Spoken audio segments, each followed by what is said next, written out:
Hello guys, welcome to my daily blog. আজকে সকাল থেকে মা প্রচন্ড চেল্লামিল্লি করছে, কেন জানি না। মা রয়েছে রান্নাঘরে, চলো তোমাদেরকেও গিয়ে দেখাই যে মা রান্নাঘরে কি করছে।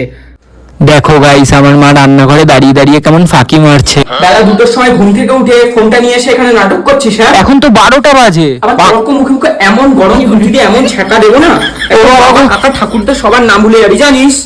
গাইস, সকালবেলা আমার মা আমাকে গরম খুন্তি নিয়ে তাড়া করেছে, সেটা তো তোমরা দেখতেই পেয়েছো। আসলে মায়েরা তো বোঝে না, মায়েরা তো একটু বোকা হয়। মা তো জানে না যে আমি একজন ডেইলি ব্লগার, আমাকে তো ডেইলি ব্লগ করতেই হবে। তাই এখন আমার মা কি করছে সেটা তোমাদের দেখাই, চলো।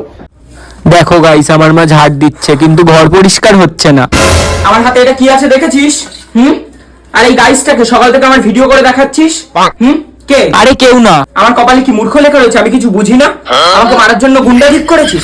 এই ছেঁড়াটা দিয়ে একদম বাঁচাও। গাইস, মা সকালবেলা প্রচন্ড মেরেছে, কিন্তু এটা তো ডেইলি ব্লগারদের জীবন, বলো।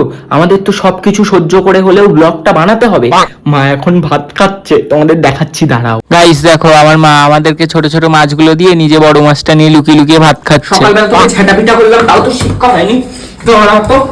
ও মা গো, ও মা গো, আমার ঝেঁটাটা কোথায় গেল? বাঁচাও বাঁচাও বাঁচাও। কে বাঁচাবে তোকে? কে বাঁচাবে? কে বাঁচাবে তোকে?